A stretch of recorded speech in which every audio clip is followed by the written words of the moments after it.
Hola, buenas tardes y buenas noches. Soy el doctor Hugo Alonso. Es un placer para mí ser el que dé la bienvenida a todos los que nos acompañan ahora y el agradecimiento por estar acá con nosotros, reiniciando nuevamente las actividades académicas de PANLAR. Hoy tenemos un tema muy importante que es la transición en adolescentes con enfermedades reumatológicas, unos aspectos prácticos, dado por dos destacados colegas reumatólogos pediatras. Nos va a acompañar la doctora Joana Hernández de Colombia, quien va a ser la que va a moderar esta actividad del día de hoy. De nuevo, nuestro agradecimiento y esperamos que esta actividad pues sea de mucho provecho, como seguramente así será. En nombre del Comité de Comunicaciones y de PANLAR en general, pues bienvenidos y muchas gracias por acompañarnos. Doctora Joana Hernández. Muy buenas noches para todos. Muchas gracias, doctor. Bienvenidos a esta sesión de Educación Médica Continuada de PANLAR.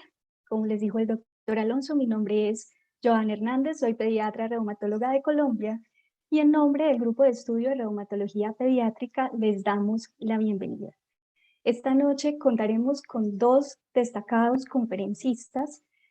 Primero tendremos la intervención de la doctora Carmen de Cunto.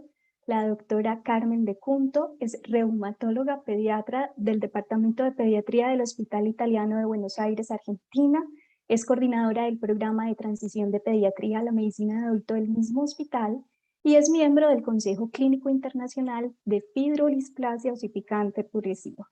La doctora Carmen nos acompañará con una ponencia sobre aspectos prácticos en transición. Posteriormente tendremos la intervención del doctor Claudio Len. El doctor Len es reumatólogo pediatra, profesor asociado de reumatología y departamento de pediatría de la Universidad Federal de Sao Paulo, Brasil, con una intervención sobre cómo mejorar la adherencia a las consultas y al tratamiento. Al final de estas dos ponencias tendremos un espacio para la discusión. Los invitamos para que hagan uso del icono de preguntas y respuestas a través del cual nos podrán transmitir sus inquietudes. Igualmente les recordamos que esta sesión de educación médica continuada cuenta con servicio de traducción simultánea. Para poder activar la traducción simultánea, los invitamos a que en el menú busquen el icono del globo que dice interpretación y allí seleccionen el canal del audio del idioma de su preferencia. Muy bien, entonces, habiendo dicho esto, le damos paso a la doctora Carmen de Cunto con su intervención. Doctora Carmen, bienvenida. Muchas gracias por acompañarnos. Bueno, buenas noches a todos. Gracias, Joana. Gracias a PANLAR por la invitación. Voy a compartir la pantalla.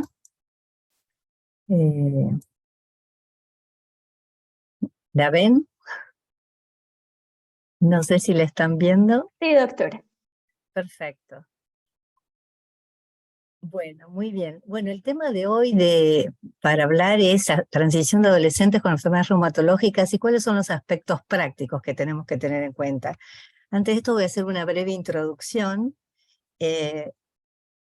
Vamos a ver esto, ¿cómo pasa?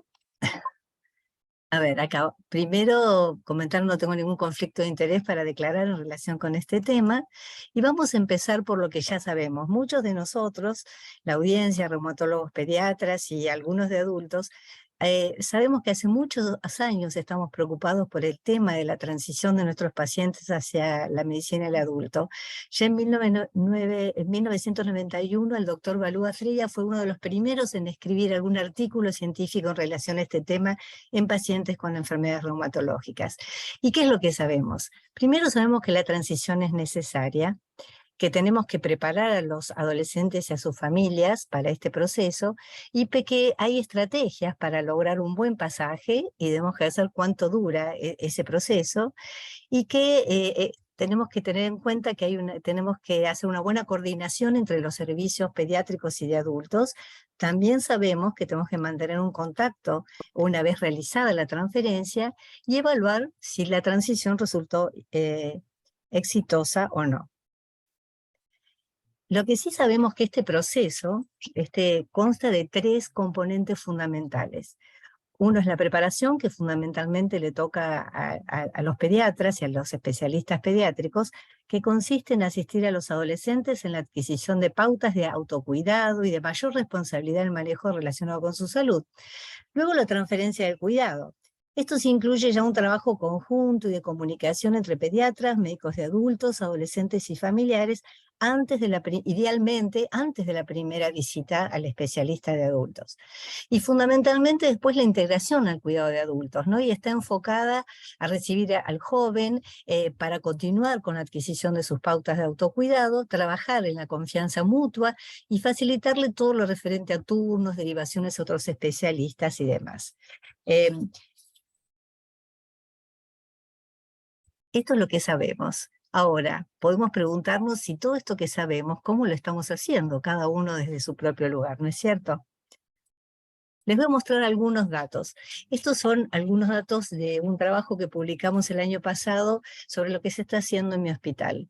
Este trabajo, digamos, involucró la evaluación de varias áreas, no solo de reumatología, pero solamente para mostrarles que en reumatología, cuando vimos los pacientes que tenían transición o que no tenían alguna evidencia de proceso de transición, los del sector de reumatología todos tenían, el 100% tenían alguna evidencia de que habían atravesado esa etapa de preparación para la transición. En cuanto a cuándo se inició, digamos, la etapa esta de transición, de preparación, en reumatología, ven acá que son a los 17 años con un desvío estándar de 1.2, vamos a discutir después y comentar si esto es precoz o no, o si es tardío, y la media de finalización de ese proceso fue a los 18 años, también con un desvío estándar de 0,5. También veremos si esta duración es lo que corresponde o no, o lo que necesitan los pacientes. ¿Cómo podemos identificar a los pacientes que están en este proceso? Bueno, en el hospital contamos con una historia clínica electrónica, es un hospital general, así que el paciente cuando pase a adultos va a tener la misma historia clínica, y tenemos como por problema transición de pediatría a adultos. Y esto nos ayuda a justamente identificar a estos pacientes y ver, digamos, cómo ha sido su evolución. Por otro lado, también en la historia clínica está la ficha de preparación, que la que usamos es el TRAC, y que el paciente puede completar en forma individual durante la consulta. Y se van grabando todas las fichas y todos los cuestionarios que va realizando el paciente. A ver, vamos a ver.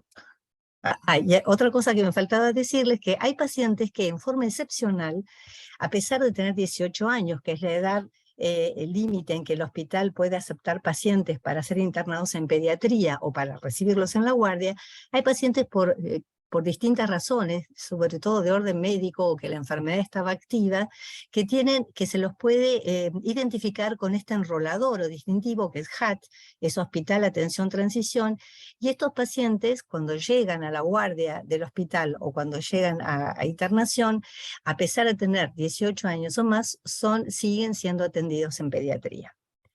Estos son algunos resultados que presentamos en un PANLAR del 2017, solamente de los pacientes de reumatología pediátrica, donde vemos algunas de las características. La media de edad del inicio fue a los 18 años, ¿sí? El proceso de transición en meses llevó 15.3 meses, ya en seguimiento con adultos de ese grupo era el 36%, la primera visita a adultos después de la última pediatría fue en su mayoría en menos de 6 meses, y los pacientes con TRAC también en ese momento eran el 73%. El último puntaje del TRAC en este grupo es de 3,6, sabiendo que el máximo es 5. Los pacientes ya en adultos con consultas de guardia fueron solamente 3 pacientes, digamos consultas de guardias que no eran pertinentes, y con enfermedad activa la primera visita en adultos solo 4 pacientes. ¿cómo evaluar, digamos, cómo podemos evaluar si la transición de estos pacientes que hemos mandado a adultos ha sido exitosa o no? Hay diferentes maneras de evaluar éxito, y no solamente en el ámbito, digamos, de médico, porque sabemos que estos pacientes están atravesando varias transiciones, no solo en el cuidado médico, también en la transición a nivel educacional, a nivel social, a nivel de quizás tener que mudarse de su lugar de origen a otra ciudad para estudiar. Pero este es el resultado, estas variables que se han estudiado, es el resultado de un estudio internacional que apunta sobre todo a hablar de la continuidad del cuidado. ¿Y cuáles son estas variables? Saber cuántos pacientes continúan en seguimiento, si no tienen ausentes en las consultas de adultos, pacientes que van construyendo una relación de confianza con el médico de adultos, continuar prestando atención en el autocuidado y la autonomía una vez que pasan adultos, que la primera consulta con el médico de adultos no sea más allá de 3 a 6 meses después de haber sido derivados, tener menos número de consultas regulares por guardia, y sobre todo medir la satisfacción del paciente y su familia con el cuidado durante la transición. Y sin duda uno pretende que la enfermedad esté controlable, estable o en mejoría. Vamos a hablar de algunos aspectos prácticos. Uno puede estar dirigido a aspectos prácticos o recomendaciones para el adolescente y su familia, y hay varios sitios y varias instituciones que tienen, digamos, un listado de recomendaciones para las familias y los pacientes. Esta es una guía de Go Transition, el programa de Estados Unidos, donde habla, por ejemplo, le muestra a los pacientes lo que piensan sobre los servicios pediátricos y cuál es el modelo de los servicios, cuál es la cultura de atención en los servicios de adultos. Por ejemplo, en pediatría, ¿qué dicen los chicos? El que me tenga que ir y que no esté familiarizado con ello, no me gusta, probablemente eso es lo que me pone más nervioso. Dice, supongo que una de las razones por la que no cambio a mi médico es porque me siento cercano a él y confío en él. Pero por otro lado, cuando pasan a adultos, dicen, ellos, los médicos adultos, me tratan más naturalmente, esperan que conozca mis responsabilidades y mis cosas, en realidad se sienten con más libertad para charlar y hablar de ciertos temas con el médico de adultos. Y recomendaciones prácticas para los pacientes: escribir una lista de preguntas sobre sus preocupaciones, mantener una lista de los medicamentos, llevar siempre su tarjeta del seguro médico, otra documentación, o sea, cosas bien concretas como para que puedan asumir, digamos, el control en el sistema de la medicina del adulto. Pero también, desde el punto de vista práctico para los médicos, hay varios trabajos que nos dicen cómo actuar frente a determinadas situaciones. Este es un trabajo que realmente me parece muy oportuno, y es sobre todo con pacientes con lupus juvenil, el trabajo de Sadum y Schamberg. ¿Por qué? ¿Por qué lo traigo? Porque la mayoría de los trabajos hablan de pacientes con artritis idiopática juvenil, pero los pacientes con lupus en particular son un grupo de pacientes con determinadas particularidades. Por ejemplo, que la mayoría del diagnóstico se hace durante la adolescencia, o sea que el tiempo que van a estar en el grupo pediátrico no va a ser tan largo como con otras enfermedades. Además, es una enfermedad más grave y tienen más toxicidad los tratamientos, y también hay más resistencia, hay menor adherencia a los tratamientos. Y en este trabajo, frente a situaciones concretas, digamos problemas, obstáculos concretos, nos da la pauta de qué hacer desde el pediatra y desde el médico de adultos. Ejemplos que son de todos los días. Por ejemplo, un joven no pide turno en adultos o pierde el primer turno. ¿Cuál sería la estrategia desde pediatría? Tratar de pensar en una transferencia flexible, gradual, expresar confianza al reumatólogo de adultos, y desde el adulto avisarle al reumatólogo pediatra que el joven no se presentó a la consulta, por ejemplo, y hacer un seguimiento de lo que pasó. Por ejemplo, si el joven no vuelve al reumatólogo de adultos después de la primera consulta, desde pediatría, de nuevo, preparar al joven sobre las diferencias de la cultura en la atención de las clínicas de adultos, y desde adultos aprovechar la primera consulta para entablar una relación un poco más empática con el joven y sus padres, alinearse con el reumatólogo pediatra y sobre todo minimizar cambios en la conducta terapéutica para que no haya cambios muy bruscos. Si hay pérdida de seguimiento debido a un mal momento de transferencia, esto es importante. Para los pediatras nosotros tratamos de evitar la transferencia durante una recaída en la enfermedad, embarazo o un evento grave. o un trasplante, por ejemplo. A veces es difícil hacer eso, pero considera en ese caso, desde adultos, hacer un manejo conjunto de esas situaciones entre el subespecialista pediátrico y el de adultos, antes de hacer una transferencia total a adultos. Otros ejemplos, pérdida de seguimiento por políticas de agenda de turnos. Esto es algo concreto que lo vemos todos los días también. Hay que preparar al joven y a la familia acerca de las expectativas en el periodo de turnos y las reglas de clínica de adultos. Nosotros como pediatras todo el tiempo estamos dando sobre turnos o tratamos de facilitar de otra manera prácticamente a los pacientes. A veces en adultos por el volumen de pacientes que tienen no se puede hacer. Entonces avisar, delinear esas expectativas, aconsejar al joven que no cancele turnos si no tiene uno nuevo, por ejemplo. Y en cuanto a un joven con falta de habilidades de autocuidado, quizás con una preparación que fue insuficiente, bueno, desde pediatría sin duda usar herramientas de preparación, ver qué cosas es capaz de hacer, qué cosas los padres le permiten hacer, ¿no?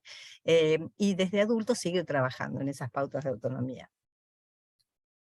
Aquí les voy a mostrar, este es un trabajo muy reciente de este año, que nos habla de cómo medir las distintas etapas de este proceso. Este artículo, como les decía, es muy reciente y propone un marco teórico conceptual del proceso de transición y nos habla de la brecha que existe entre los resultados de los distintos programas para evaluar los distintos programas de transición. Y acá muestra un poco el modelo, cuáles son los componentes, los dominios, que vamos a detallar en forma breve a continuación. Estos conceptos los podemos dividir en 4 componentes fundamentales. La estructura, cuyo dominio corresponde a las características de la institución donde estamos trabajando. El proceso, que es las acciones de los profesionales en el programa de transición, acciones de los pacientes y sus familias y la continuidad de cuidado. Y los resultados finales, ¿no? Outcome. La salud de la población, utilización de los servicios de salud, costos, experiencia de los pacientes y experiencia del médico. Y los mediadores, que son los programas, el dominio es el programa orientado al paciente y su familia, coordinación del cuidado y las características justamente de ese adolescente y su familia. El primero, la estructura, las características de la institución. Y el subdominio, ¿cuál sería? ¿Qué tipo de historia clínica tienen? Si es historia clínica electrónica, si tienen pediatras y médicos responsables del programa. Telemedicina. Acá la telemedicina está planteada como si hay posibilidad de hacer consultas conjuntas entre el subespecialista pediátrico y el adulto, ya sea en forma personal, digamos, o en forma virtual. Y el personal disponible y esté accesible. ¿Y cuáles son las medidas de todo esto? La posibilidad de compartir historia clínica, por ejemplo, entre los 12 subespecialistas, pediatras responsables del programa, que haya responsables del programa de transición, médicos de adultos dispuestos a aceptar esos pacientes. Esto es un problema que afrontamos en el hospital, por ejemplo, y a trabajar de forma coordinada. Evidencia de atención conjunta y demoras en la obtención de turnos, etcétera, por ejemplo. En cuanto a el proceso, el dominio, como decíamos, eran las acciones de los médicos en el programa de transición y acciones de los pacientes y sus familias. Subdominios es cómo es la preparación para la transición, cómo se hace la transferencia, cómo es la integración del cuidado a adultos, cómo es el desarrollo de competencias, habilidades, la continuidad de la comunicación y el manejo de manejo entre médicos y la continuidad del vínculo relacional con el paciente. Y las medidas, ¿cómo se miden? Si hay evidencia de preparación para la transición, de transferencia, integración de servicios de adultos, disponibilidad de intercambio de resumen médico, evidencia de colaboración en la planificación de la transferencia, ver cuáles son los objetivos comunes en el tratamiento, por ejemplo, y respeto y confianza entre paciente y médicos de adultos. ¿Verdad? Y los mediadores, que es yo estoy viendo, no, a ver. Los mediadores, que son el dominio o programa orientado al paciente y su familia con la coordinación del cuidado. Este subdominio habla del compromiso del adolescente y su familia para obtener el objetivo. La transparencia es en la comunicación de información hacia el paciente y la individualización del paciente, las responsabilidades asignadas, la conexión con los recursos, las capacidades funcionales y cognitivas y las características sociodemográficas y el nivel de complejidad de los pacientes. ¿Cómo se miden? De acuerdo a los logros adaptados a cada paciente, la implicancia y conocimiento del proceso de transición, la evidencia de comunicación y consultas conjuntas entre pediatras y médicos de adultos, tener una lista de especialistas de adultos disponible, los servicios de la comunidad, etc. Pero, ¿qué nos estamos olvidando? Nos estamos olvidando de ver qué pasa con los pacientes una vez que hacen este proceso. Yo les voy a contar las historias de 2 pacientes de nuestro hospital que han atravesado el proceso de transición, pero que tienen experiencias diferentes. Primero, Malena. Malena tiene 19 años, es seguida por reumatología pediátrica desde los 3 años. Como diagnóstico tiene una enfermedad autoinflamatoria compleja, un síndrome COPA. El proceso de transición empezó a los 18 años y duró solamente 6 meses. Tuvo 2 consultas de clínica conjunta, 2 visitas. Tiene un track de 4, que es un buen puntaje, o sea que era una chica siempre bastante autónoma. Y la primera consulta en el sector de adultos del mismo hospital fue al mes de la última pediátrica. ¿Pero qué pasó? ¿Cuál fue el principal motivo de la transferencia acelerada? Entrar en una lista de espera para un trasplante pulmonar. ¿Y qué me dijo Malena cuando le pregunté cómo había experimentado este traspaso, ¿no? este proceso? Me dijo, el profesionalismo de un sector a otro no cambia, pero en pediatría siempre me recibían con una sonrisa. Pasar al sector de adultos puede verse como un cambio muy drástico, si bien representa un crecimiento y una madurez en uno. Pero también notas esa soledad y lo insignificante que podés llegar a ser en ese mundo. Y esto me aclara, eso me pasó en la guardia y en la internación de adultos. Te hacen ver que de un día para otro vos tenés el deber de ser capaz de cuidarte solo y tener la sensación de que las personas que te cuidaban hasta ese día las alejan y ya no tienen derecho de estar al lado tuyo. Y Lucas. Lucas tiene 25 años y es seguido por reumatología pediátrica desde los 5 años. Su diagnóstico, una IJ oligoarticular, ANA positivo. El proceso de transición comenzó a los 17 años y duró 12 meses. Tuvo 2 visitas en la clínica conjunta, tanto, digamos, con reumatólogo pediátrico y de adultos. Tuvo un track de 4,75, también un puntaje muy elevado. La primera consulta en el sector de adultos del mismo hospital fue a los 5 meses de la última consulta pediátrica y la transferencia fue en un momento que la enfermedad estaba inactiva. ¿Y qué me dijo Lucas? Pasar a adultos me permitió indagar mis propias dudas con respecto a mi enfermedad. Quizás cuando estaba en pediatría eran mis padres los que expresaban sus preocupaciones. El traspaso a la adultez y el manejo de la enfermedad presentan otras dudas que son tuyas. Además, existe mayor privacidad y mayor confidencialidad entre paciente y médico. Al pasar a adultos, uno empieza a tomar responsabilidades de su salud, toma muchísima más conciencia de su cuerpo y de su historia. Creo que se tiene que empezar a trabajar en las responsabilidades, sacar turnos, tomar medicación, etcétera, desde más chico, y que los padres nos permitan hacerlo.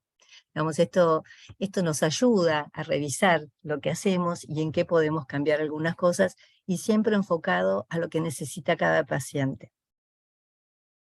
Por eso, empezamos como lo que sabíamos, pasamos por lo que estábamos haciendo, y ahora podemos ver lo que podemos aprender de todo esto.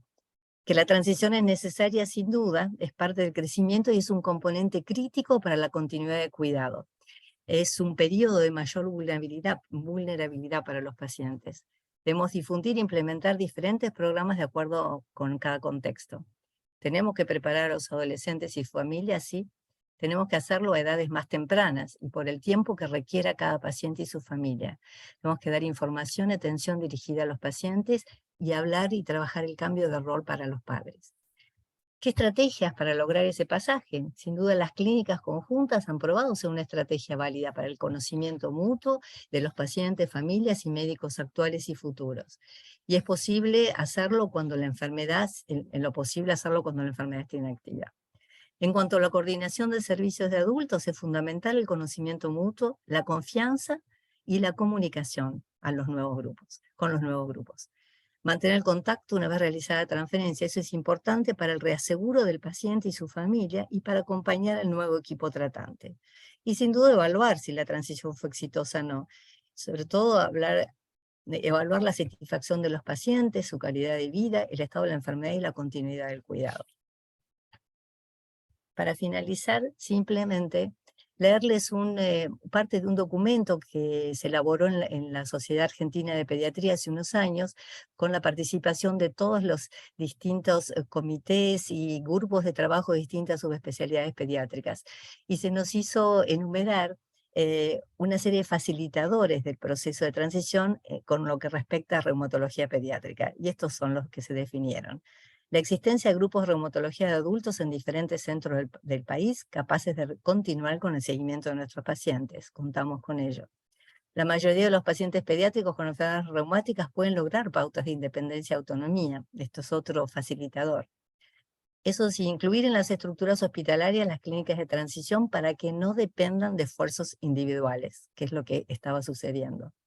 Unificar los métodos de evaluación de estos programas para objetivar resultados, calidad de atención y satisfacción del paciente y su familia. Y evaluar la historia y curso clínico de la enfermedad a largo plazo y el impacto en la calidad de vida. Mantener la comunicación y el trabajo coordinado entre el equipo pediátrico, el de adultos, el paciente y su familia. Continuar con el trabajo conjunto de educación continua para el diagnóstico precoz y seguimiento adecuado, e intensificar la educación continua del médico clínico y del subespecialista de adultos acerca de las enfermedades de inicio en la edad pediátrica. Con esto les agradezco este recorrido que hemos hecho y les agradezco por su atención. Le damos las gracias a la doctora Carmen de Cunto por su magnífica presentación.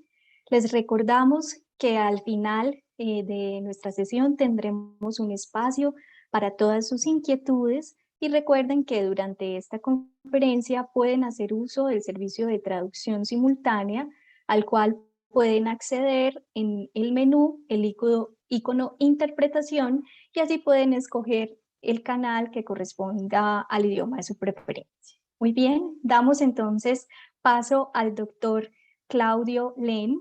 El doctor Len nos acompañará con la conferencia Cómo mejorar la adherencia a las consultas y al tratamiento. Doctor Len, bienvenido, muchas gracias por acompañarnos. Olá. Obrigado, Joana. Obrigado por estar nessa mesa aí com amigos queridos, com a Carmen e com outros colegas. Obrigado pelo convite da Panlar, também feito pela doutora Simone Appenzeller, e obrigado pela tradução simultânea, que sempre ajuda um pouquinho, né? Vou compartilhar aqui minha apresentação com vocês.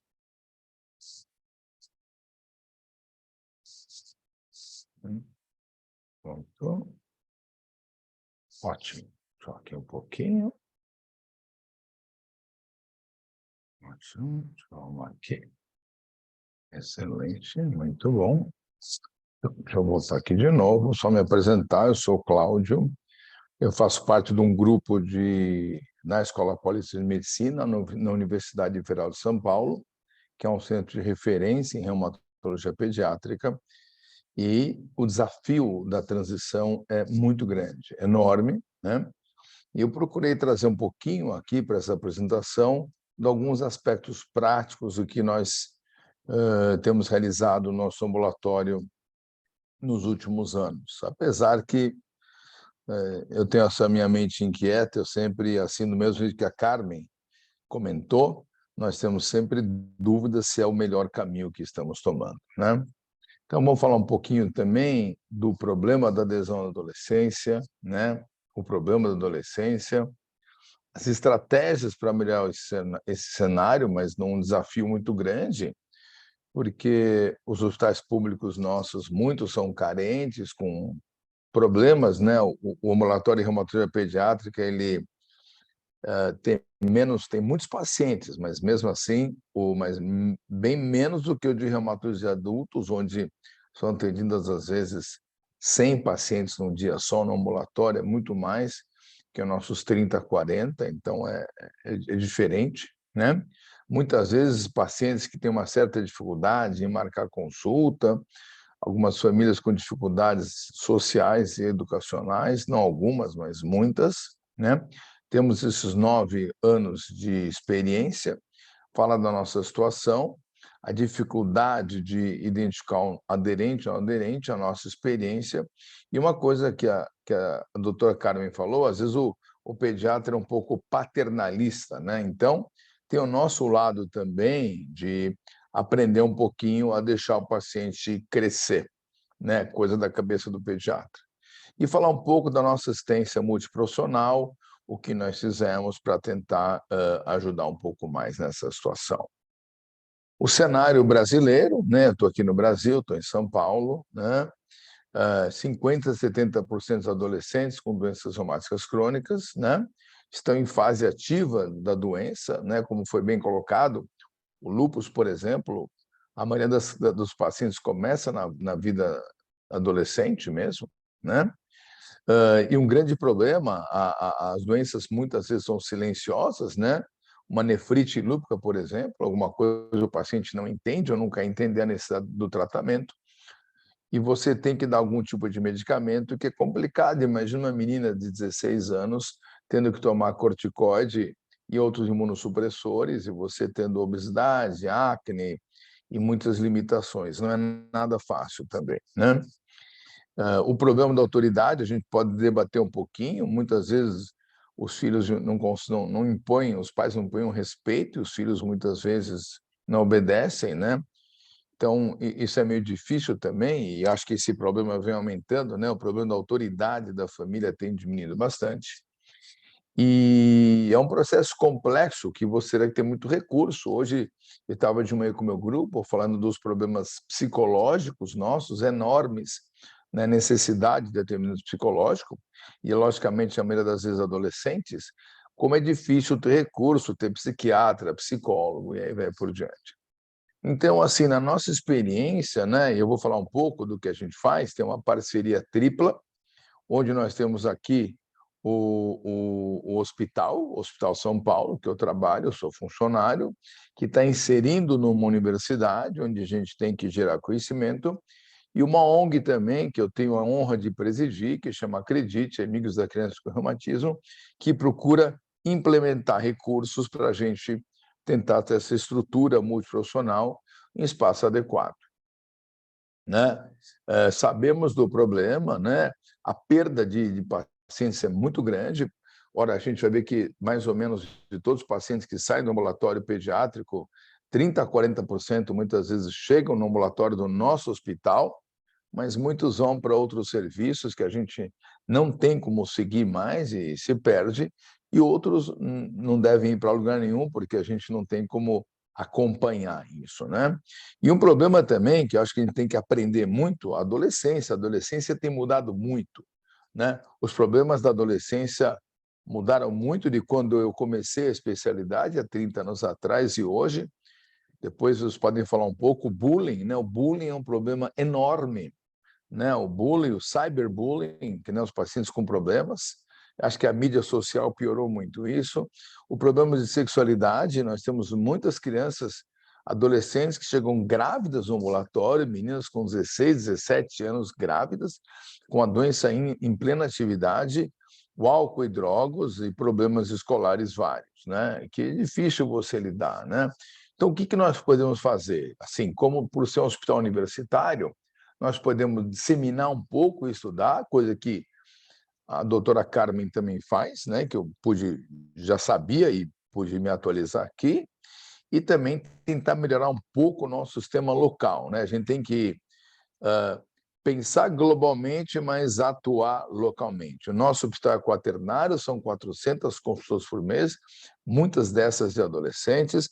Tentar fortalecer esse exemplo do psicólogo. Hoje, você no ambulatório de adolescentes tem que ter um psicólogo e um sistema de encaminhamento, e nós temos no nosso hospital 3 ambulatórios mensais só para adolescentes, onde tem o reumato pediatra, o reumato de adultos e outras atividades também, né? Isso tudo começou em 2014, e aqui eu preciso agradecer o professor Andreas Reich, né, norte-americano. Na época estava no Children's de Los Angeles, um amigo querido, e foi feito um trabalho com financiamento pelo governo brasileiro, pelo CNPq, com visitas. O doutor Andrés, que tinha o doutor Reich, que tinha uma experiência aqui nisso, implementou com nossa equipe. Quando eu falo aqui, eu falo eu, e principalmente a minha amiga e colega inseparável, a doutora Maria Tereza Terreri, que vocês conhecem muito, e também a doutora Gleice Clemente, também no nosso staff, quer dizer, quando eu falo sempre aqui, é sempre esse time também, de tentar gerar, além da assistência, ensino e pesquisa. E vou falar um pouquinho das publicações nossas aqui, que achei foram bastante importantes, né? Então, uma delas são as dificuldades brasileiras da implementação da transição, e fizemos uma avaliação de questionários eletrônicos mandados para vários colegas aqui do Brasil, né? Para avaliar como estava a transição no nosso país. Então, 68% responderam dos colegas, e um número bastante pequeno, apenas 13% tem um programa de transição, e alguns estavam desenvolvendo também, né? Você vê que em 55% não tem um serviço multiprofissional, e também, às vezes, não tem nenhum direcionamento, nenhum membro específico cuidando da transição, né? Quais foram as dificuldades? Problemas emocionais dos pacientes, falta de treinamento da equipe, falta de tempo. Acho que o tempo hoje é muito difícil, né? Somos realmente sobrecarregados, muito, né? Às vezes você não tem a parceria com o pediatra generalista, e o grande problema, eu acho, esse aqui, que é o número reduzido de vagas no serviço de reumatologia de adultos. É um gargalo. Enquanto no nosso ambulatório nós vemos crianças uma vez por cada 1, 2 ou 3 meses, às vezes no ambulatório da reumatologia de adultos, uma consulta semestral ou anual para uma criança com lúpus, né, que não é mais uma criança, é um adulto jovem, né? Então, esse processo nosso é complicado, mas não é exclusivo nosso. A gente sabe que no Canadá e Estados Unidos é igual. Imagino que também na América Latina temos o mesmo problema, e a doutora Carmen colocou um pouquinho, né? Então, nós temos que aprender um pouco mais, né? Fizemos, assim, a avaliação, a doutora Carmen também tem experiência nisso, do questionário para saber se o adolescente está maduro, né, já para enfrentar essa transição, uma maturidade para ter o autocuidado, né? Como é que ele pode se cuidar. E aqui eu faço a minha culpa, nós somos muito paternalistas, né? Às vezes trata muito como criança, uma pessoa que já tem 18, 19, 20 anos, e nós traduzimos o TRAC para o nosso meio, em 150 pacientes, com idade em média de 17 anos, principalmente aqui lúpus AIJ e dermatomiosite. E se a gente for ver um dado bastante interessante, que 55% dos pacientes nesse ambulatório de transição estavam estudando, 25% trabalhando, e 20% não faziam nada, que a gente fala aqui que é o nem, eu não sei qual será a tradução, depois passa aqui o no, quer dizer, não faz nada, né? Nem estuda, nem trabalha. 1 de cada 5, isso é um problema muito grande, né? E o TRAC aqui tem as perguntas que vocês conhecem, né? São perguntas inerentes à transição, se ele consegue adquirir o remédio, conhece marcar consulta, sabe quando procurar um médico. E o TRAC, ele se mostrou um instrumento válido aqui para adolescentes com doenças crônicas, e realmente a gente tem usado isso para tentar avaliar essas pacientes, né? Nós temos que conhecer um pouco mais o nosso tratamento, porque, como a querida doutora Carmen falou aqui, 2 pacientes podem ser completamente diferentes, né? Vou falar um pouquinho aqui rapidamente, lógico que é um processo aí de 9 anos, vou tentar falar o que nós fazemos aqui. Na nossa clínica, nós temos sempre um reumatopediatra, um reumato adulto, alguns colegas já nos ajudaram por muitos anos, hoje temos o doutor Edgar, doutor Alexandre, doutor Marcelo, muitos que vocês conhecem de congressos internacionais, né? Nós fazemos também os grupos de trabalhos, nossa transição aqui começa nessa idade de 18 a 21 anos, e só com 21 anos que o paciente passa para a clínica de adultos, e tentamos passar, logicamente, nem sempre da melhor maneira possível, né? Nós também, em nosso serviço, rodam os residentes da reumatologia de adultos, né? Eles passam em nossos ambulatórios como aprendizado, e nós procuramos também que, de certa forma, esses residentes já começam a conhecer os pacientes, né?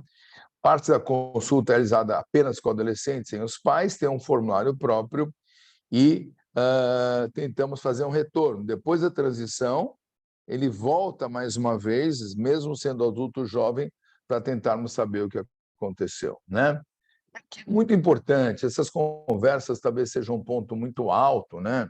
É difícil, né? Porque você marca, o adolescente às vezes não vem, mas eu tive a oportunidade de participar pessoalmente de adultos, né? São conversas mensais de 1 hora com adolescentes, 8, 9, 10 adolescentes, meninos e meninas.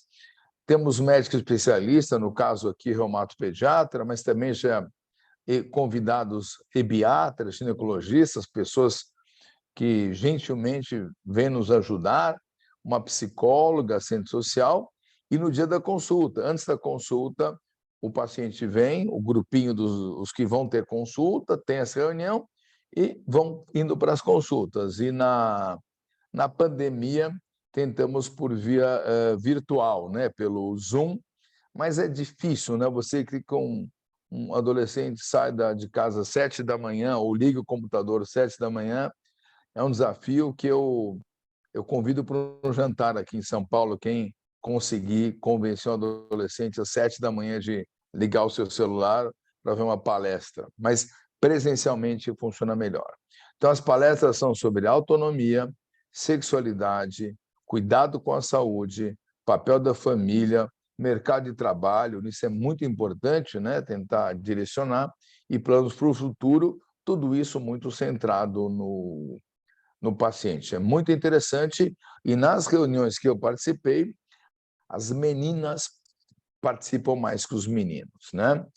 Aí veio a pandemia, né, do Covid, que todos nós passamos juntos, um cenário novo, teve a preocupação com famílias adolescentes, mas a coisa correu muito bem, não teve nenhum problema. Procuramos organizar o nosso ambulatório, e aí veio muito a telemedicina, agendamento de consulta por WhatsApp. Teve um programa muito bacana chamado Alô, Alô, Voluntários, onde o voluntário ligava, né? Nós estamos na ONG, na Acredite, Amigos da Criança com Reumatismo, nós temos voluntários que ligavam para os pacientes saber como eles estavam, e tivemos doação de cestas básicas, cestas de alimentos, álcool gel, máscara, presente. Foi muito bonito e não paramos nenhum minuto. E voltamos aqui à telemedicina, que também, cá entre nós, para quem tem experiência, e eu sou médico já experiente aqui, como muitos de vocês aqui, nós nos adaptamos bem, né? Então, essa frase é muito interessante de um colega, doutor Eduardo, quando você entende que a telemedicina é uma forma de interar o cuidado em saúde, redesenhar a jornada do paciente, para que você consiga oferecer mais saúde e atingir mais pessoas, você se apaixona. E ficou, apesar de ter passado a pandemia, a gente ainda usa a telemedicina, menos, mas usa, né? Agora, é muito difícil o desafio da telemedicina no ambiente da ciência pública. Muitas crianças não têm acesso Wi-Fi em casa e coisas do tipo, né? E aqui a gente mostrando essas duas brincadeiras aqui, o Mobitel e aqui os Jetsons, vendo que isso absolutamente não é nada novo, a gente só melhorou um pouco as ferramentas todas, né? É importante na telemedicina, tomamos o cuidado de ter a autorização das famílias, o consentimento informado, registrar a teleconsulta em prontuário, os exames também, e nós dispomos de recursos hoje para tentar facilitar o paciente e enviar as prescrições. Logicamente, as vantagens e desvantagens, né? A vantagem é a assistência à família distante. O Brasil é um continente, então tem crianças de outros estados que demoram 1, 2, 3 dias para chegar no ambulatório. A gente também consegue fazer assistência multiprofissional, a consulta híbrida, clínica e presencial e à distância também, e outros instrumentos. Agora, qual o problema? É o exame físico, casos complexos, problemas, está no meio da consulta, cai a ligação, e problemas sociais, porque nem sempre é simples, né? E, logicamente, uma casa que tem muitos, aqui no Brasil é muito comum, famílias numerosas, a privacidade que o paciente tem numa casa pequena, né, para compartilhar o espaço com o seu telefone, obviamente é bem diferente do que um consultório, né? Essa telemedicina nós podemos fazer especialista com o paciente, que é o que a gente mais faz, o que a Carmen falou aqui também, você está junto, o especialista, o pediatra e o paciente, às vezes só com o paciente. Nós seguimos desde então com discussões por Zoom, essa rede RUT nacional, hoje com 100 reumatopediatras do Brasil participando, e também seguimos fazendo a telemedicina em especialidades, né, em multiprofissional. Logicamente, em algumas doenças como artrite, como lúpus, dermatomiosite, acaba sendo mais difícil, e algumas situações muito difíceis, como a criança com febre, mas a gente tendo um parceiro em outro lugar, pode ser um médico parceiro que possa fazer isso, né? Aqui só mostrando em 2021, que foi o pico da pandemia, né? As consultas de nutrição, fisioterapia, psicologia, odontologia, as consultas médicas. Isso foi o que a gente conseguiu fazer, né?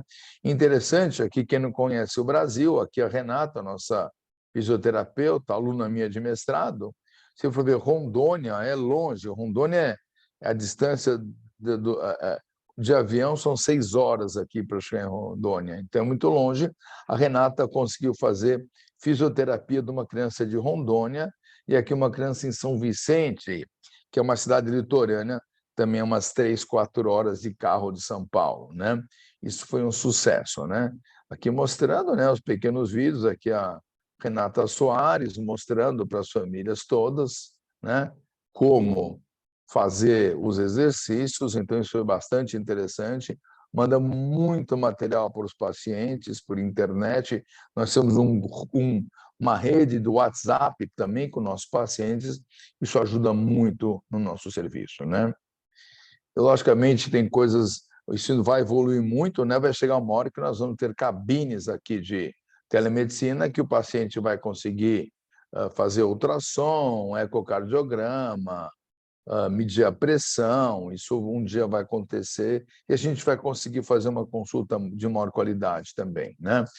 Uma coisa que a gente usou também para garantir o tratamento, a equipe multifuncional, nossa clínica de transição, assistência individualizada, como a Carmen colocou, a conversa com a família, a conversa com o adolescente, e busca de faltosos, né? Agendas eletrônicas, convocações diretas, as secretárias ficam telefonando para os pacientes, né? É um trabalho, mas o nosso trabalho só funciona dessa maneira. Aqui é um grupo nosso de voluntários na época da pandemia, aqui é um grupo da equipe, nossa equipe médica, também tentando ajudar, que é a doutora Tereza, que vocês conhecem muito bem, e outros colegas, né? E foi interessante, porque esse trabalho, né, uma tese da Ilana Isidoro, né, uma farmacêutica do nosso grupo, lá do hospital, foi tentar identificar os pacientes diagnosticados com as doenças autoimunes, de como foi ao longo da pandemia. E foram acompanhadas 50 pais e pacientes com as nossas principais doenças e foram seguidas por 6 meses. E olha que interessante, né? A adesão foi muito alta, né? 90% com boa adesão, adesão às consultas e à medicação, com um pouco de telemedicina a gente conseguiu seguir todo mundo, e a adesão, mesmo no Covid, foi muito boa. Logicamente, é com um esforço de uma equipe toda, com tudo que eu já passei para vocês. Então, muito obrigado. Mais interessante é a gente falar um pouquinho dessa experiência aqui para todos vocês.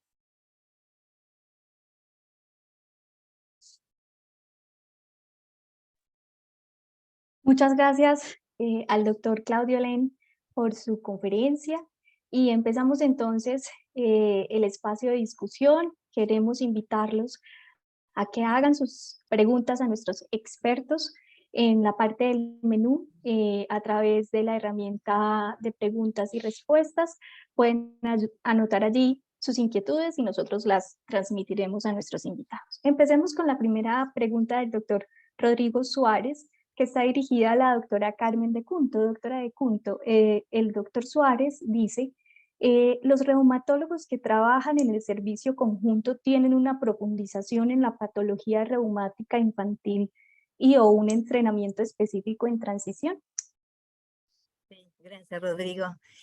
Primero quiero agradecerle a Claudio, me encantó escuchar la experiencia que mostró. Y bueno, sí, en realidad los reumatólogos pediatras de nuestro hospital tienen una rotación obligatoria por reumatología pediátrica. Además de, digamos, o sea, que están en el consultorio con nosotros y ven tanto pacientes en distintas etapas, desde el diagnóstico y el seguimiento, como también acuden a la clínica de transición que hacemos una vez por mes. Y además hay una serie de educación, de clases que damos entre los dos servicios, donde hablamos de patologías reumáticas pediátricas a los médicos de adultos. Muchas gracias, doctora De Cunto. No sé si el doctor Claudio Len quiere contarnos también un poco sobre cómo es su experiencia en su clínica de transición. Eu complemento, também dar parabéns aqui para a Carmen, gostei muito da sua apresentação, como sempre, mais uma vez, né? Muitos amigos argentinos aí, eu tive há pouco em Buenos Aires, foi uma maravilha, né? Uma viagem incrível, muito bem recebido. Mas, assim, os reumatologistas de adultos passam em nosso ambulatório e nós temos reuniões mensais conjuntas. Mas eu acho que fica por aí. Eu vejo que, por exemplo, nos congressos de reumatologia pediátrica, nós vamos assistir as palestras deles para atualizar, né? Mas é raro você ver um reumato adulto nos nossos congressos. Então, e a reumatologia pediátrica tem avançado de uma maneira tão rápida nos conceitos diagnósticos, tratamento, que eu fico com muito medo do tratamento. Então, eu acho que no começo sim, mas quando ele sai para trabalho, às vezes for uma cidade que ele vai, que não tem reumatologia pediátrica, ou tem consultório, ele acaba não tendo esse link, entendeu? Mas aí, felizmente, as famílias têm procurado, né, os reumatopediatras, né, para seguir no que elas podem, mas eu fico preocupado. Eu acho que devia ter mais formação.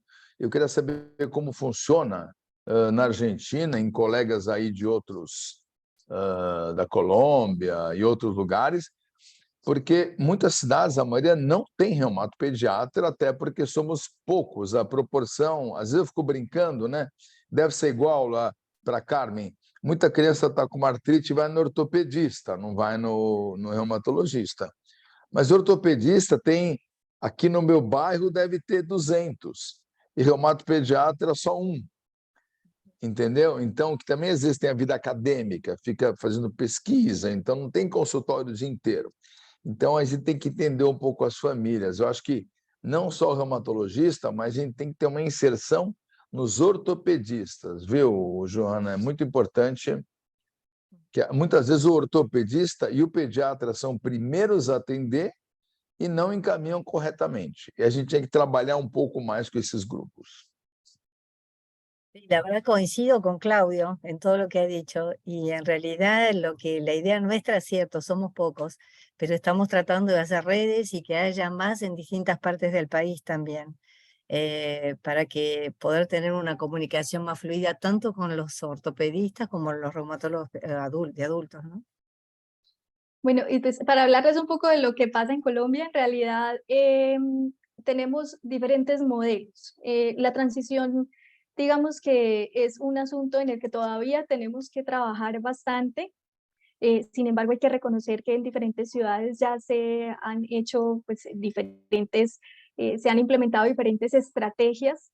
Creo que lo más importante es el trabajo de concientización que se ha hecho, sobre todo con nuestros colegas de adultos, para que también nos ayuden en este proceso con nuestros adolescentes. Creo que uno de los retos más importantes que tenemos, al menos en Colombia, no sé si será lo mismo en sus países, es que en ocasiones el paciente no continúa el tratamiento en el mismo centro en el que fue tratado cuando estaba en la edad pediátrica. Entonces, por cuestiones de aseguramiento, por cuestiones de contratación, el niño entonces digamos que es tratado en una institución durante la fase de pediatría y ya cuando pasa al cuidado de adulto es en otra institución. Entonces, no sé, doctora Carmen, doctor Claudio, en esos casos, ¿cuáles serían esas estrategias que podemos implementar para tratar de salvaguardar estas, digamos, estas dificultades? Porque obviamente sabemos que en una institución en la que converjamos, pues puede haber un poquito más de comunicación, sin decir pues que sea sencillo, pero que se puede facilitar. ¿Qué podemos hacer para tratar de que nuestros pacientes tengan una buena transición a pesar de que pasen a otra institución? No sé si quiere empezar la doctora de Cunto y luego el doctor Lin. Bueno, en realidad, bueno, la experiencia que yo tengo es de trabajar en un hospital general donde la mayoría de los pacientes siguen con la misma, en el mismo lugar. Si bien es el mismo lugar físico, la forma de atención igual cambia, o sea que es diferente, hay un cambio. El asunto es seguramente muchos en la audiencia de mis colegas que están en hospitales pediátricos se encuentran con ese problema. Y más aún porque muchos hospitales pediátricos de distintas ciudades de mi país, no de Buenos Aires, la edad en que salen del hospital pediátrico es muy, digamos, es en plena adolescencia, entre 14 y 16 años, cuando en realidad en Buenos Aires al menos llegamos hasta los 18 años. Me gustó que Claudio dijera que hasta los 21 podían tenerlos en el hospital pediátrico. El punto que en ese caso, y yo sé que muchos de mis colegas de reumatólogos pediatras de mi país que trabajan en hospitales pediátricos hacen conexión directa o arreglos con hospitales de adultos, sobre todo en hospitales municipales, y hacen una coordinación directa, hablando directamente con los reumatólogos de adultos de esos hospitales. Y justamente de eso se trata la coordinación entre los especialistas pediátricos y de adultos, y después esa conexión que tiene que seguir, aunque estén en hospitales diferentes, para hacer un seguimiento del paciente que pasó. Muchas gracias, doctora. No sé, doctor Lin. Olha, eu acho que você tem que depender isso, logicamente, mas foge ao controle nosso como médico, né? Acho que só vai resolver como tem alguns lugares do mundo onde o sistema de prontuário é integrado eletrônico, né? Você vê que eu trabalho no hospital privado e trabalho no hospital público. Eu tenho dois trabalhos.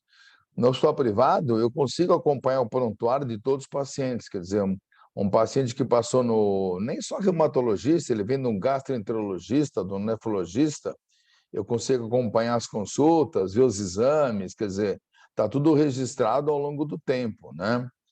Lá no hospital público, não tem, a gente está tentando, agora está melhorando, começando, foi implantado um novo sistema, o TASE, né? Um novo sistema, mas mesmo assim não tem, quer dizer, o paciente não tem o segmento. Incrível que pareça, nem está tão longe. Às vezes ele vem encaminhado de um hospital que ele ficou internado de pediatria e eu não tenho acesso a nada dele. A mãe vem com um resumo de alta pequeno, né? Uma página lá, você nem sabe o que aconteceu. Então, acho que fazer o relatório, acho que sempre uma transição, você fazer um relatório muito completo, de um histórico que dá na mão do paciente, pode ajudar bastante, mas só vai funcionar mesmo, Joana, quando você tiver aqui um sistema de informática nacional, né? Isso, em alguns lugares do mundo, já tem. A gente está no começo, mas requer muito investimento, né? Mas aqui também, 30% ficam na nossa universidade, mas muitos não ficam. Ele vem na primeira consulta, ele está acostumado que ele chegou lá, ele marca por WhatsApp, ele falta, ele remarca, chega na reumato adulto, ele chega, mandam voltar daqui a 6 meses para remarcar a consulta, aí ele perde.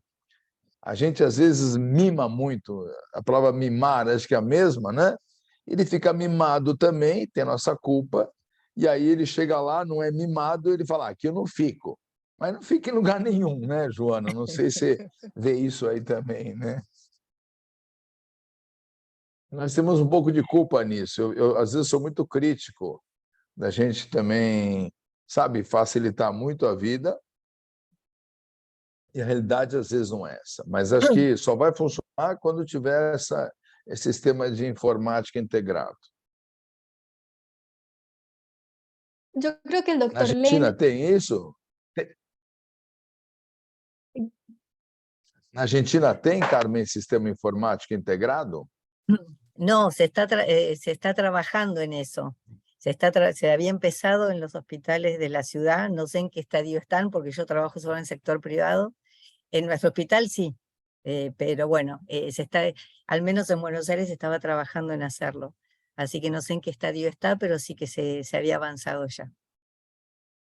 Creo que el doctor Len menciona uno de los retos más importantes que tenemos los pediatras, pienso yo, y es que nosotros también tenemos que propiciar la autonomía en nuestros pacientes. O sea, creo que el afecto no riñe con que también los dotemos con algunos elementos para que alcancen esa alfabetización en las cuestiones de salud que les permitan adquirir las competencias necesarias para el automanejo de la enfermedad, que es lo que pretendemos finalmente con el cuidado de transición.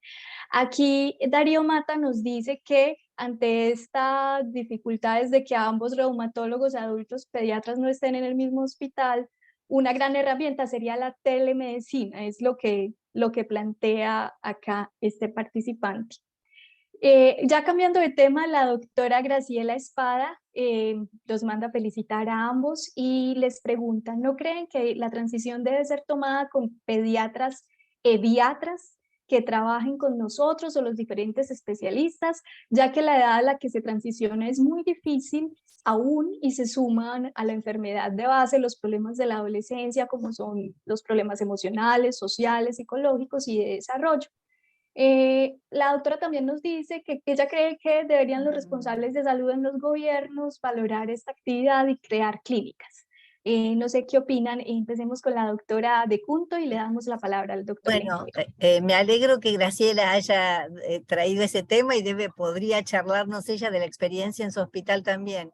No, yo omití decir, pero en realidad casi todos los pacientes que están en la clínica de transición o que están en esa edad de adolescencia, trabajamos junto con los pediatras, con los especialistas en adolescencia, porque queremos que tengan un médico de cabecera para que tome integralmente y para que justamente empiece a tratarlos de esa manera, de que entren al consultorio, que nos enseñen a nosotros a cómo también encararlo, que entren al consultorio solos en algún momento, antes o después con los padres, y hablar de ciertos temas. O sea que el especialista en adolescencia forma parte del cuadro. Muchas veces también los psicólogos, que quisiéramos tener a alguien fijo que trabaje con nosotros, y tenemos sí una trabajadora social que está con nosotros trabajando en transición, pero fundamental el especialista en adolescencia, sí, sí.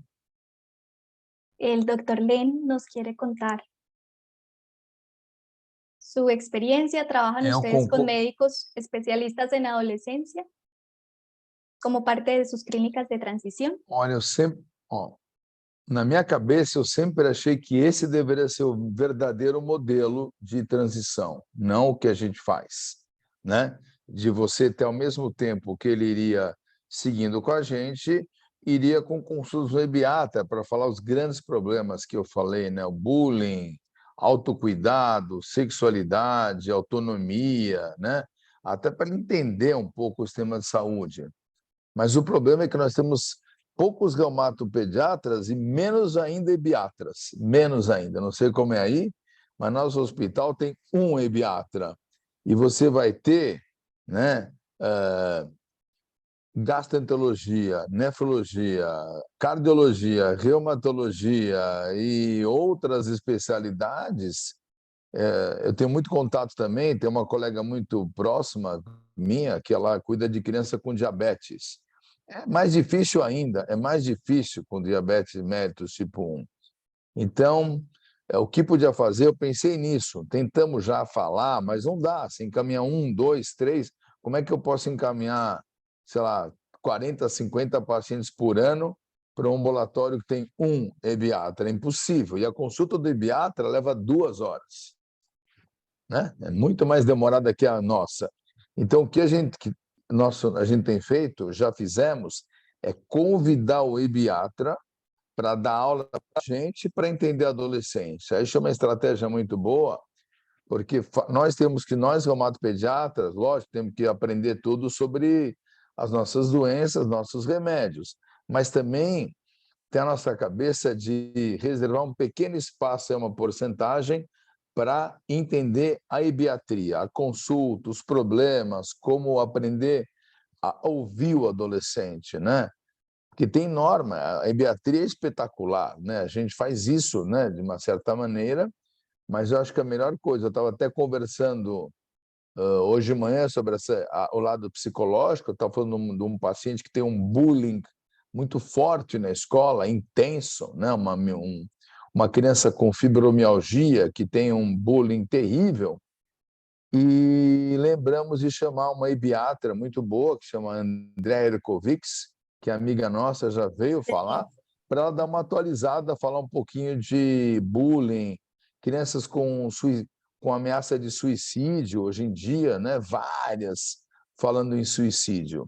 Então, cabe a gente também chamar especialistas para nos treinar. Não é tão complexo, para convidar até para os nossos congressos, nossas palestras, como o webinar aqui, né? Você viu que incrível? Estamos falando aqui com vários países ao mesmo tempo, então dá para a gente aprender um pouco mais a entender, você não acha, Joana, a cabeça do adolescente? Eu acho que eu senti que você ficou muito preocupada com isso.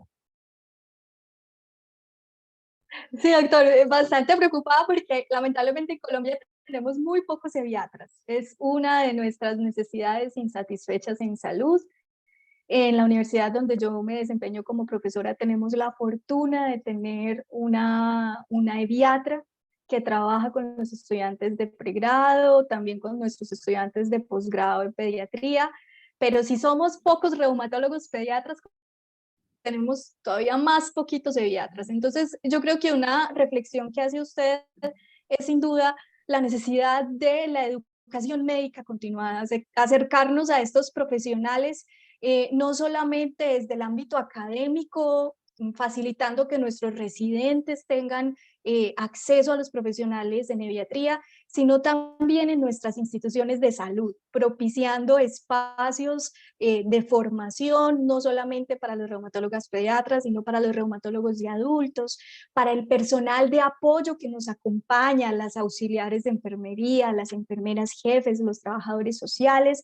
Creo que sin duda el reconocimiento de la especialidad y el tenerlos en cuenta al momento de abordar estos pacientes es lo que va a propiciar que de alguna manera induzcamos la demanda.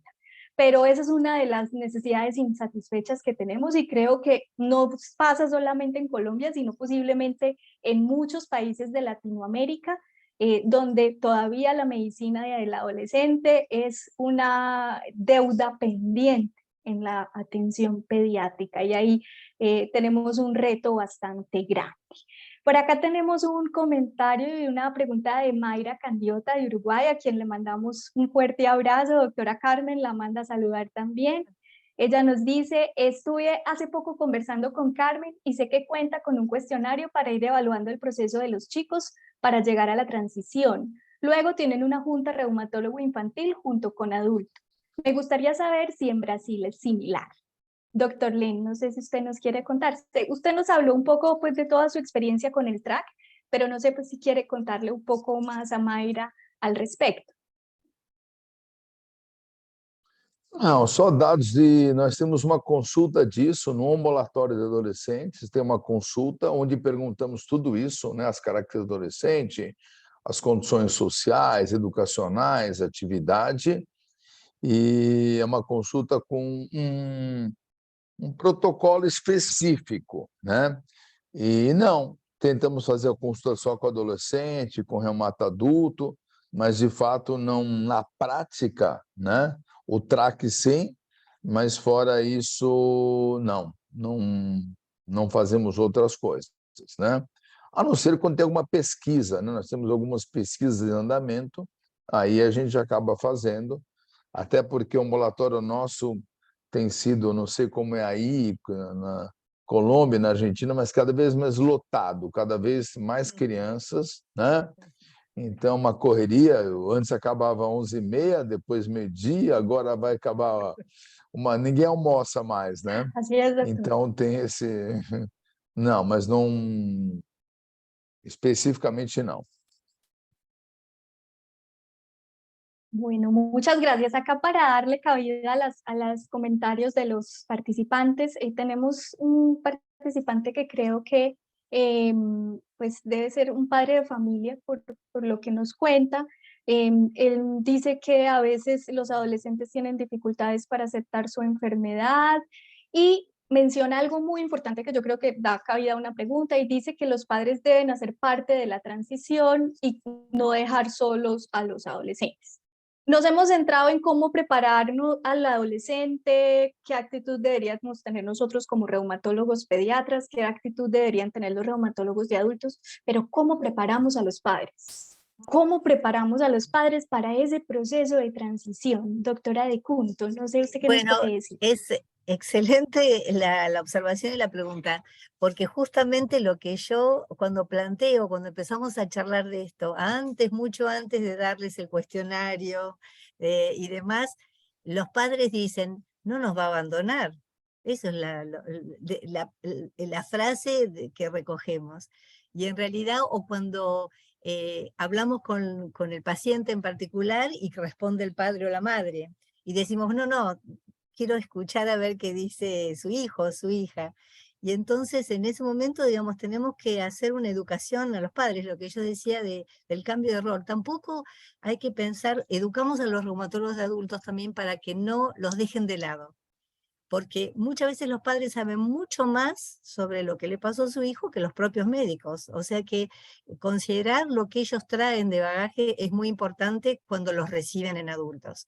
Pero después tienen que saber, para beneficio de su hijo y de su hija, es que una cosa es tener el control de todo, como tuvieron durante la infancia, y otra cosa es pasar a un rol de acompañamiento, pero dejar que sus hijos hagan todo. La experiencia, por ejemplo, del segundo paciente, de Lucas, que mostré.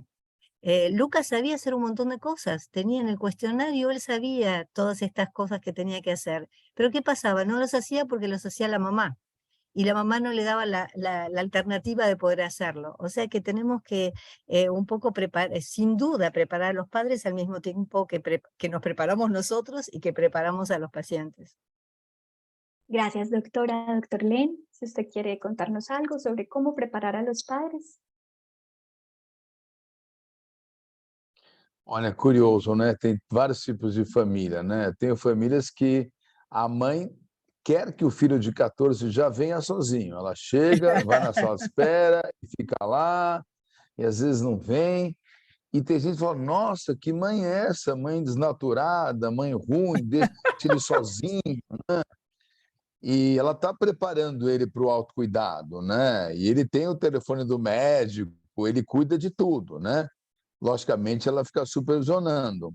Mas, a maioria das vezes, eles são tratados como crianças, até alta idade, até 18, 19, 20 anos, e até que não são mais crianças, então acaba tendo um abismo aí, né?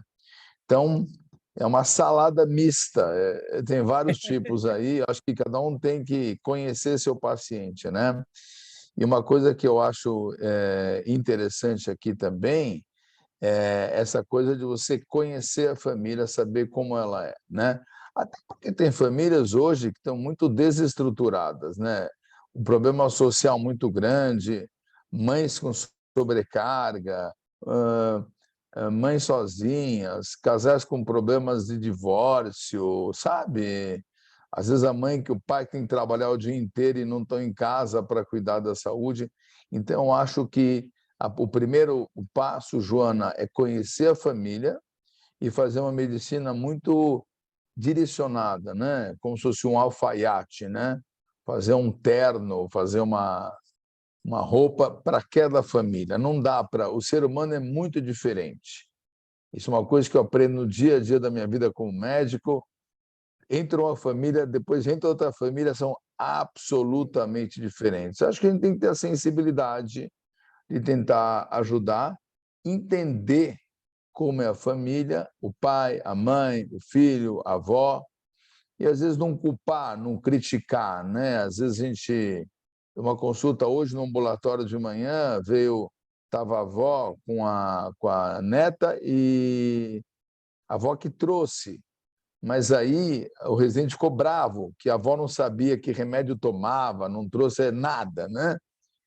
Aí depois ele falou, nossa, que a mãe estava muito doente, a mãe estava internada, doente, e não veio. E o residente foi até um pouco hostil, né? Porque ele falou, puxa vida, né? O que é isso que não vem a mãe não está aí? Depois a avó veio comentar com os voluntários que a mãe estava doente no hospital, entendeu? Então, eu acho que a gente tem que ouvir um pouco mais, né? Usar nossas duas orelhas e uma boca só e tentar ouvir o paciente. Acho que, né? Porque as pessoas são muito diferentes. Muy bien, nos queda casi 1 minuto y medio, entonces por acá tenemos un par de preguntas, lamentablemente nos quedan, por cuestiones de tiempo solo vamos a poder mencionar una. La doctora Ruderazo dice felicitaciones para ambos y nos pregunta, ¿utilizan alguna herramienta para detección de depresión, riesgo de suicidio? No sé, doctora Carmen.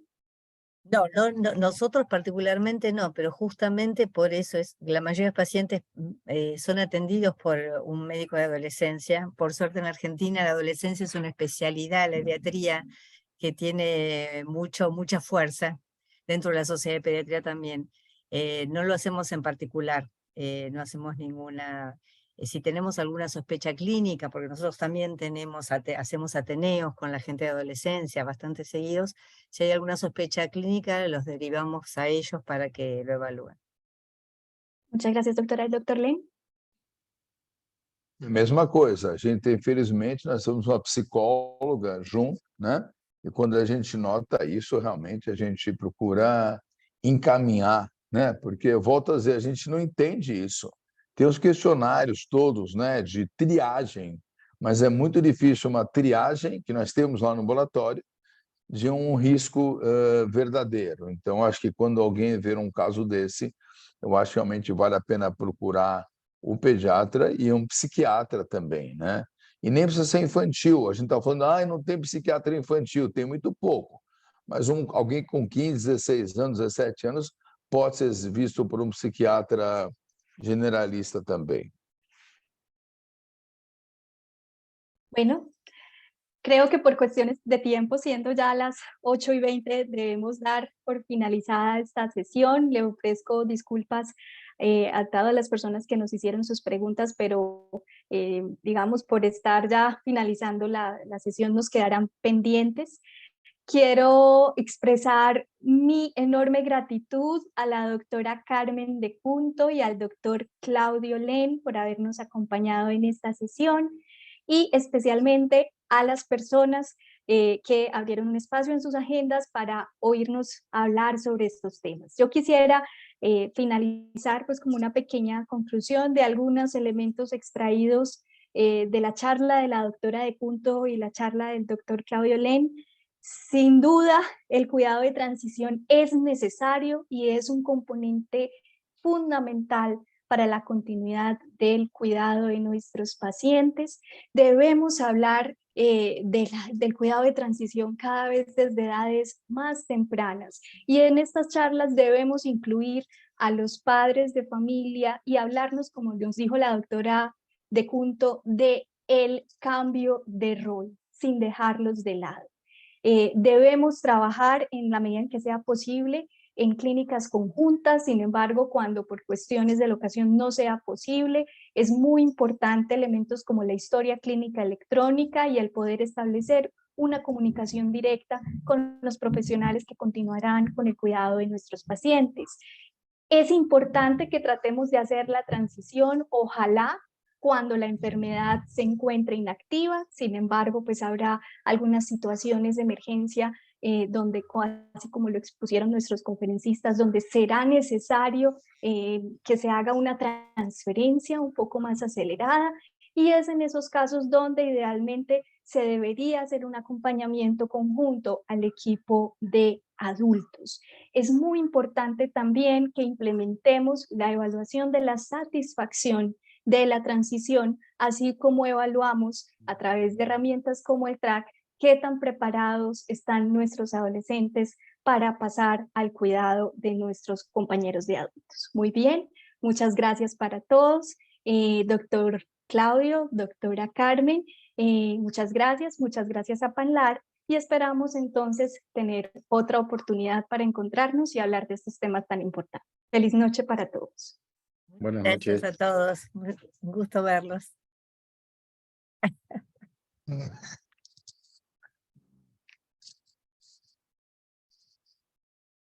Muito bom.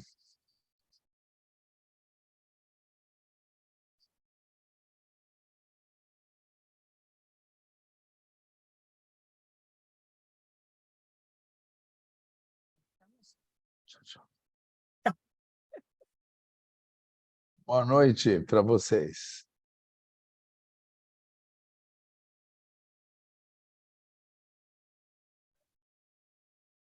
Gracias, Isolde.